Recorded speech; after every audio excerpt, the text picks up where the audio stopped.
Hello students, welcome to my channel. तो last video में हमने आपको बिल्स ऑफ एक्सचेंज स्टार्ट कराए थे। आई थिंक क्लियर हो गए होंगे। तो आज हम आपको पढ़ाएंगे, यहाँ पर हम करवाएंगे आपको बिल का डिसऑनर, ठीक है, और डिसऑनर से रिलेटेड एंट्रीज। कुछ ने सोचा होगा डिसऑनर बहुत टिपिकल है, पता नहीं समझ में आएगा कि नहीं आएगा। बहुत सिंपल है डिसऑनर। अभी हम पढ़ाने वाले हैं आप लोगों को, एकदम बहुत अच्छे से समझ में आ जाएगा। तो बिल्स ऑफ एक्सचेंज आपके लिए बहुत ईजी हो जाएंगे, ठीक है। तो स्टार्ट करते हैं अपना बिल्स ऑफ एक्सचेंज में डिसऑनर।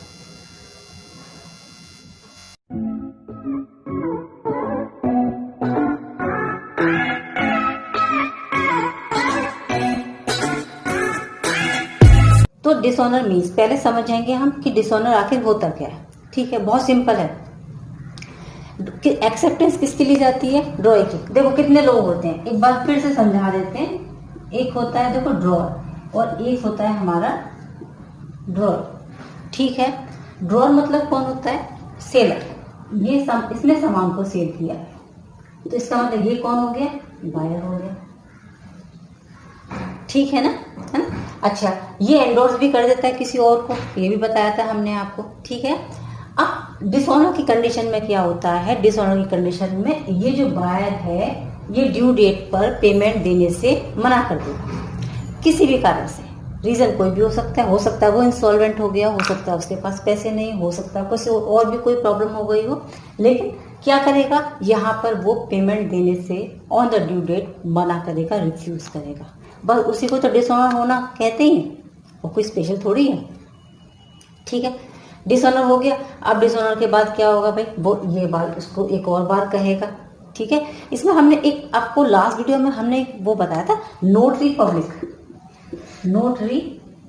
पब्लिक, और बताया था कि ये एक ऑफिसर होता है। नोटरी पब्लिक ये ऑफिसर है, इसे ये जो लीगली अपॉइंट किए जाते हैं लॉ के थ्रू, है ना, कि अगर इन दोनों में कोई भी प्रॉब्लम होती है तो भाई कौन निपटारा करेगा? तो ये निपटारा करता है नोटरी पब्लिक। ये एक पर्सन है, ऑफिसर होता है, ठीक है ना। तो अब इसके थ्रू ये इसको बोल देगा भाई कि हाँ ये पैसे नहीं दे रहा हमको, अब क्या करें, ठीक है। तो ये इसके थ्रू अब काम कराएगा। अब ये इससे कहेगा भाई पेमेंट करो, ठीक है। तो ये अब इसके थ्रू काम करवाएगा, तो ये फ्री में तो काम करेगा नहीं, तो ये कुछ मतलब समझ लो मिनिमम चार्जेस कुछ इसके थ्रू ले लेता है। उसी को हम क्या कहते हैं? नोटिंग चार्जेस कहते हैं। क्या कहते हैं? Noting charges. इसका मतलब नोटिंग चार्जेस हमेशा कहाँ पर आएंगे? जब जब बिल का डिसऑनर होगा वहां पर नोटिंग चार्जेस दिए जाएंगे। समझ गया मेरी बात को? नोटरी पब्लिक भी समझ गया ना, ये ऑफिसर होता है, लॉ अपॉइंट करता है इसको, ठीक है। और इसके अब ये जो है ये पर्सन इसके थ्रू काम करवाएगा भाई। एक बार कहेगा, दो बार कहेगा, तीन बार कहेगा कि भाई पेमेंट कराने के लिए कि भाई इसका पेमेंट कर दो। नहीं किया जाता तो वो उनकी बात की कंडीशन होती है। फिलहाल यहाँ पर ये डिसऑनर की कंडीशन में ये काम किए जाते हैं, ठीक है।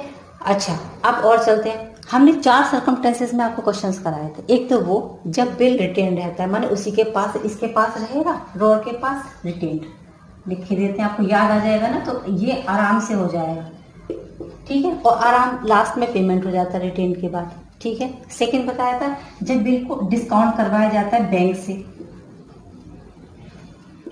डिस्काउंटिंग विद बैंक, ठीक है, सही है। उसके बाद हमने कराया था फिर इसको एंडोर्स कर दिया जाए, तीसरे पर्सन को ट्रांसफर कर दिया जाए, ठीक है।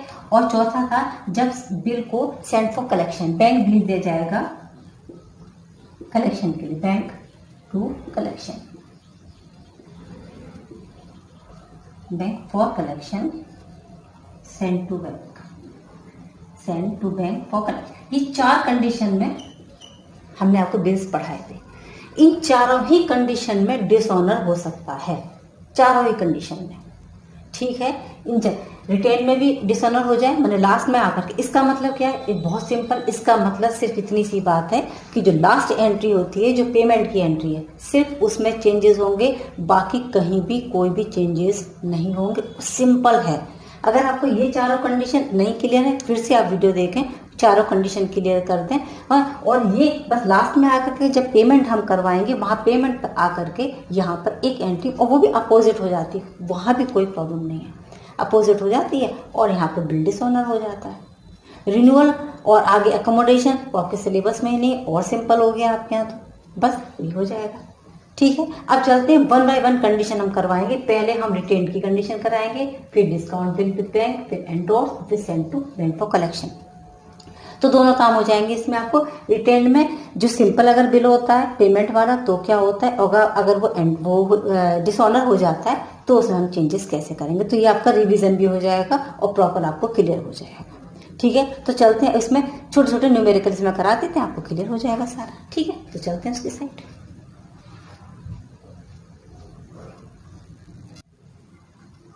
तो स्टार्ट करते हैं डिसऑनर्स के अपने फर्स्ट कंडीशन के साथ, जब बिल इज रिटेन्ड। ठीक है, सिंपल कंडीशन होगी यहाँ पर।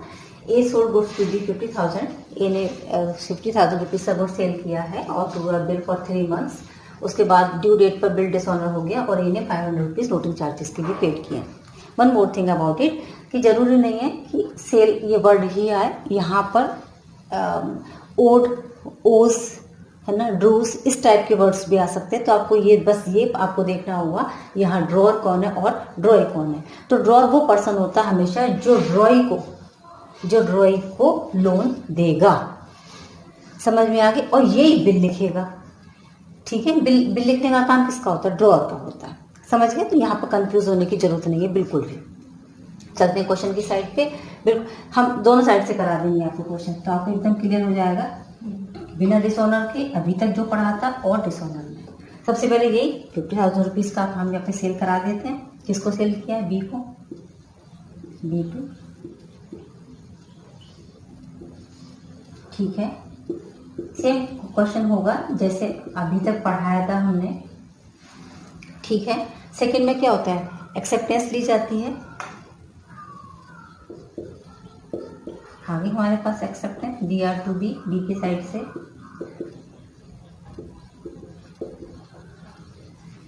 ठीक है, अच्छा थर्ड एंट्री में क्या होता था हमेशा, बैंक टू BR, मतलब यहाँ पर हमारा पेमेंट हो जाता था, लेकिन यहाँ पर पेमेंट नहीं हुआ, यहाँ बिल डिसऑनर हो गया है। ठीक है, बस डिसऑनर की कंडीशन में थोड़ा हम चेंजेस करेंगे। यहाँ पर हम कर देंगे B टू BR और टू कैश मतलब नोटिंग चार्जेस के जो भी खर्चे हैं वो हमें और मिलेंगे। 500 का ये, 50,000 का ये, तो यहाँ पर टोटल हो जाएगा हमारा 50,500। इतना चेंजेस हो जाता है। पेमेंट होता है तो बैंक टू BR हो जाएगा। जब पेमेंट हुआ ही नहीं है, डिसऑनर हो गया है, तो डिसऑनर में अपोजिट एंट्री भी पता है, अपोजिट एंट्री पास कर देते हैं B to BR to cash में सिर्फ नोटिंग चार्जेस वाला अमाउंट आएगा। अगर नोटिंग चार्जेस नहीं दे रखे हैं क्वेश्चन में तो आप इसमें यहाँ पे कुछ भी नहीं आएगा, 50,000 हो जाएगा। हो गया सिंपल। चलते हैं बी क्या है, बी बता देते हैं। अब बी क्या, पहले परचेज, सेम टू सेम बिल्कुल, परचेज टू ए हम पहले परचेज करेंगे।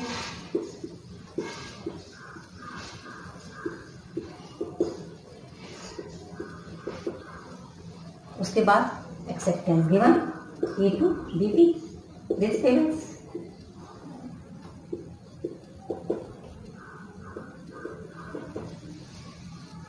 और थर्ड एंट्री हम बनाते थे BP टू कैश या बैंक, जब हम पेमेंट करते थे तब, लेकिन हमने यहाँ पर पेमेंट नहीं किया है, इसलिए क्या बनेगी एंट्री, BP और नोटिंग चार्जेस।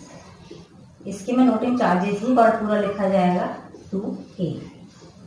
कितना देंगे, 50,000 रुपये तो बिल्स पेरेंट्स का, 500 रुपीज नोटिंग चार्जेस के और 50,500 रुपीज। देखो ठीक है, इसके यहाँ नोटिंग चार्जेस वर्ड शो नहीं किया जाता है, सिर्फ कैश, क्योंकि इसके पास कैश आता है। ये नोटिंग चार्जेस पेड करता है, इसलिए ये अपने खर्चों में नोटिंग चार्जेस दिखाएगा। तो BP नोटिंग चार्जेस टू ए। कितना अंतर आया, कुछ नहीं अंतर आया। जहाँ हम BP टू कैश या बैंक करते थे वहाँ पे हमको BP टू ए करना है, बीच में हमको नोटिंग चार्जेस के भी हमारे खर्चे हो गए, सिर्फ इतना अंतर है। अगर आप डिफरेंसेस के साथ करेंगे तो आई थिंक ये आपको ज़्यादा क्लियर हो जाएगा। क्लियर हो गया इतना, ठीक है। सेकंड कंडीशन की साइड चलते हैं, जहाँ पर बिल को बैंक के थ्रू डिस्काउंट करवाया जाता है और बिल उस कंडीशन में डिसऑनर हो जाता है। ठीक है, तो चले वहाँ पे।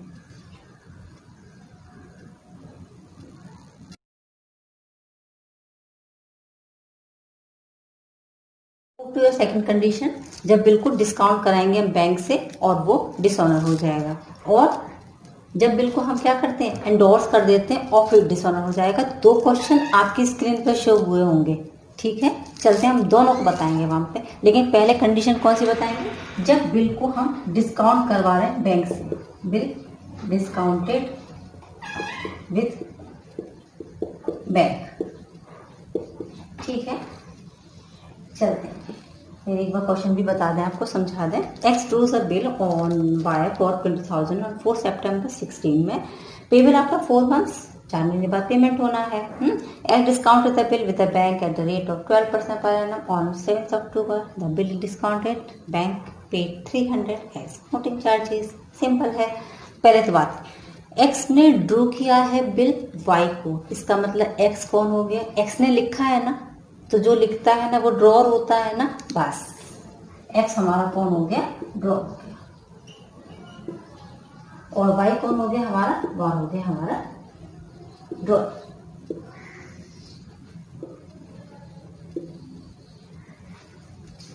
ठीक है, वाई ड्रॉइंग हो गया। अब बस हमने सिंपल अपनी डेट बाई डेट हमने स्टार्ट करेंगे 4 सितंबर से अपना डेट। यहाँ पे आज सबसे पहले तो वही BR2 भाई कितने का है हमारा बिल, 20,000 रुपये का हमारा बिल है, 20,000। चलो,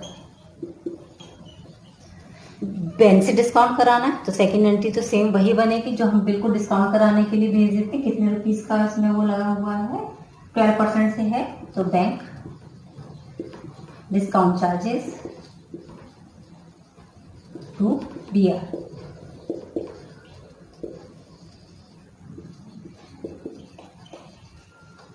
बता देते हैं चार्जेस कैसे निकाले हैं, 3 मंथ्स 12%, राइट। या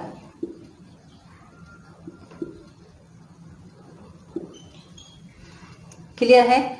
ये डिस्काउंट कराने के लिए बैंक को भेज दिया था और उसके बाद ये बिल क्या हो गया, डिसऑनर हो गया है और बैंक ने 300 रुपये किसके चार्ज दिए हैं, यहाँ पे पेमेंट किया है किसका, नोटिंग चार्जेस भी पेमेंट किया है। ये और बनानी पड़ेगी हमें,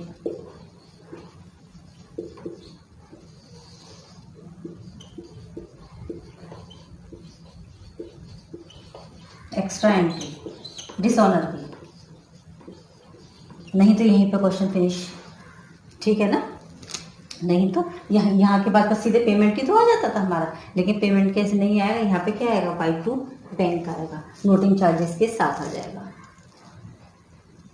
इतनी बात क्लियर हो गई। चलते हैं भाई, इसके यहाँ तो सिंपल ही बनती है एंट्रीज, इसके यहाँ तो प्रॉब्लम ही नहीं है। ड्रॉइंग क्या, क्योंकि ड्रॉइंग क्या है, बस एक्स टू BP कितने का, एक्स प्लस गिवन का, सही है,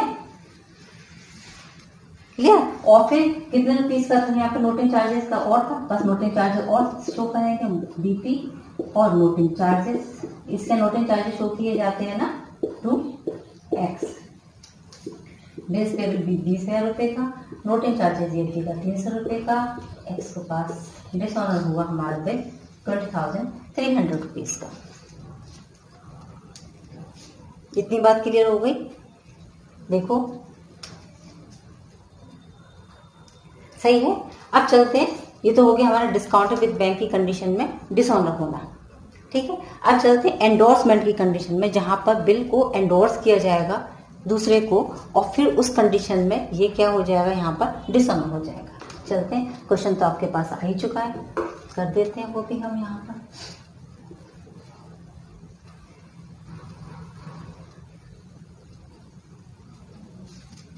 देखो यहाँ पर लिखते हैं, थर्ड कंडीशन पढ़ा रहा है एंडोर्समेंट, सही लिख रहे थे, बिल का हो रहा है यहाँ पर एंडोर्समेंट। क्वेश्चन पढ़ के बता दें, A do a bill on B for 5,000 payable after 3 months, A endorse the bill to C, और ड्यू डेट पर 100 रुपीज का नोटिंग चार्जेस भी दिया है और ड्यू डेट पर जो बिल है वो क्या हो गया है, यहाँ पर डिसऑनर भी हो गया है। चलते हैं भाई, नोटिंग चार्जेस भी हैं तो हम बनाएंगे यहाँ पर A के यहाँ भी बनाएंगे, B के यहाँ भी बनाएंगे और यहाँ पर हम बनाएंगे C के यहाँ भी बनाएंगे। ये बेसिक है ना, बेसिक अगर आपको ये क्लियर हो जाएगा बिल, तो फिर आप जितने जैसे भी क्वेश्चन आएगा वो आप आराम से कर लेंगे। भाई डिसऑनर के बाद अगर पेमेंट आ जाता है तो बैंक डेबिट फिर से कर लो, फिर से पेमेंट ले लो। नया बिल बनाना है तो एक और न्यू बिल की एक्सेप्टेंस जैसे लेते हैं वैसे करते हैं आप, कोई भी प्रॉब्लम नहीं है, आराम से हो जाएंगे क्वेश्चंस।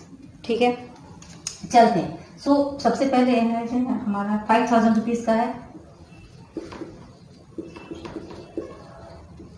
चलो एक्सेप्टेंस ले लेते हैं। तो जैसे नया बिल की अगर एक्सेप्टेंस लेते हैं तो सेम एंट्री पास कर देंगे, मतलब डिसऑनर के बाद भी। डिसऑनर के बाद अगर नया बिल बनता है, न्यू बिल बना देते हैं, तो BR2B या BR2 जो भी जिससे भी बनवा रहे हैं उसके आप दोबारा बना सकते हैं। क्वेश्चन आगे बढ़ जाता है ना, ऐसे ऐसे भी कर सकते हैं। ठीक है, BR2B हो गया। उसके बाद यहाँ पर हमने ये तो बिल हमने एक्सेप्टेंस। अच्छा, इसके बाद हमने बिल को C को ट्रांसफर किया है।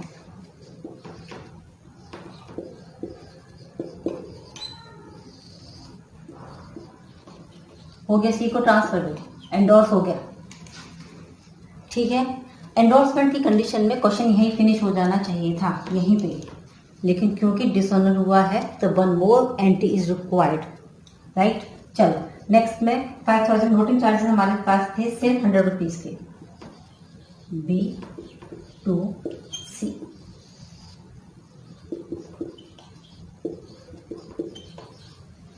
डिसऑनर की entry, B drawing to endorse C, drawing to endorse C।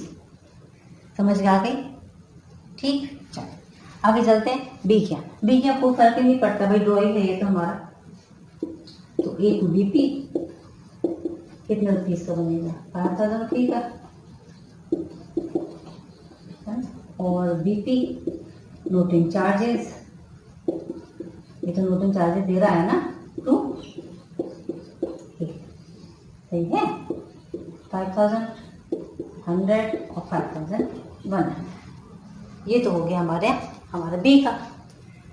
आ जाते हैं C में उसी डेट पे बनेगा जिस डेट को इसको बिल दिया गया है, जिस डेट को इससे एक्सेप्टेंस दी गई। तो एक्सेप्टेंस ले लिखी तो वही BR2A। ठीक है, ये इसे A ने दिया है ना, इसलिए A यहाँ से इधर ट्रांसफर होगा। BR2A 5000 कितने रुपीस का बन रहा था, ये तो सिर्फ 100 रुपीज का हमारा बन रहा है। A to BR और 2 यहाँ पर आएगा हमारा कैश 5000 का, तो ये 100 रुपये का, ये 5100 का ये। अगर इसे कैश हो गया होता, यानी कि यहाँ पर कैश पेमेंट हो गया होता, तो हम यहाँ पे एक ही जगह पे हमारे यहाँ पे क्या आ रहा होता, कैश या बैंक आ रहा होता। लेकिन क्योंकि पेमेंट नहीं हुआ है और बिल डिसऑनर हो गया है, तो डिसऑनर की कंडीशन में किसको डेबिट कर दिया जाएगा, A को। तो A अकाउंट यानी कि A डेबिट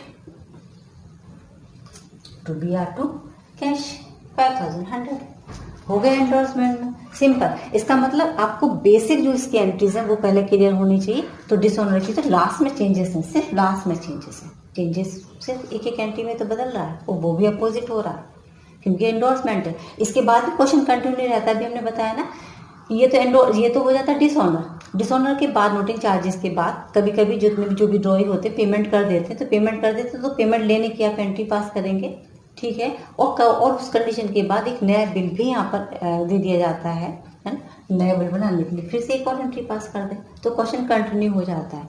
एंट्रीज यही रहेंगी, एंट्रीज में कोई चेंजेस नहीं होंगे। कैसे चलते हैं अपने लास्ट कंडीशन, हमारी एक और रह गई है अभी। तो बिल सेंड फॉर कलेक्शन, जब बिल को बैंक में भेज दिया जाता है कलेक्शन करने के लिए और उस कंडीशन में वो डिसऑनर हो जाता है। चले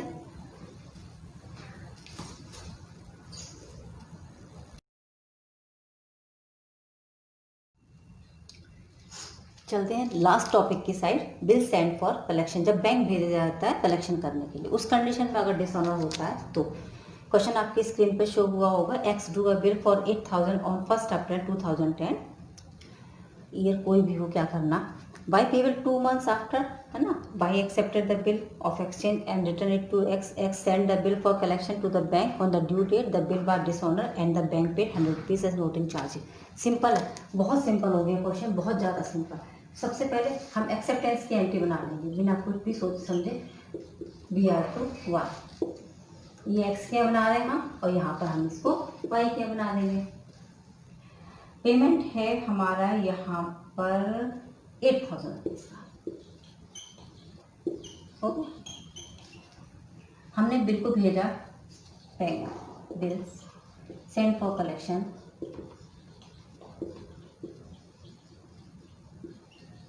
टू BR, ठीक है, 8,000 रुपीज़ का पेमेंट हो रहा होता तो बैंक हमारा डेबिट हो गया होता, लेकिन क्योंकि पेमेंट तो हुआ नहीं तो क्या हो जाएगा यहाँ पर बाय सीधे सीधे डेबिट हो जाएगा। By two bills for collection, send for collection पूरा लिखा जाता है यहाँ पर, और टू बैंक यानी कि टू बैंक नोटिंग चार्जेस हमारे, ठीक है। नोटिंग चार्जेस हुए हैं हमारे 100 रुपीज़ के, 100 रुपीज़ नोटिंग चार्जेस के, 8,000 रुपीज़ ये, और बाई को चला जाएगा 8,100। ये इतना सा चेंजेस है और कोई चेंजेस नहीं है। इसके वहीं सेम बाई टू BP,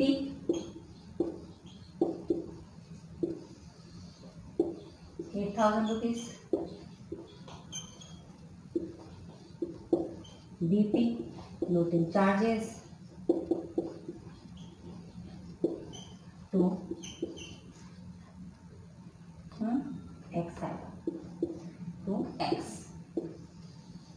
ठीक है। 8,000, 100 और 8,001, क्योंकि यहाँ पर डिसऑनर हो गया है, बिल पेमेंट हुआ ही नहीं है। इस कंडीशन में हो गए आपके बिल के क्वेश्चंस। इसके आगे रिन्यूअल आता था जो अब सिलेबस में नहीं है आपके यहाँ, तो बहुत ही ज़्यादा सिंपल, अभी डिलेटेड हुआ है सी ईयर आपका, तो क्वेश्चन आपके बहुत ज़्यादा सिंपल हो गए। कंडीशंस यही होंगी, बस ये डिसऑनर के बाद से फिर से ये रिन्यू करा लेते, फिर से नया एक और बिल अगर आपको यहाँ पर करा देते हैं, यहाँ पर ड्रॉ करा देते हैं, तो उसकी भी एंट्री आप सेम पास करिएगा जैसे एंट्री सब तक सिखाएं, ठीक है। तो ये चैप्टर आपका यहाँ पर फिनिश हो जाता है। इससे रिलेटेड और भी कुछ अच्छे क्वेश्चंस लेकर आपके सामने हम फिर से एक और वीडियो इसके लिए बना देंगे। अभी फ़िलहाल के लिए इतना ही, इससे समझिए, इसको रिवाइज कीजिए, और इससे रिलेटेड कोई भी प्रॉब्लम हो या कोई भी क्वेरीज हो तो प्लीज़ मुझे कमेंट बॉक्स में जाकर कमेंट जरूर करें। Okay children, take care, good bye.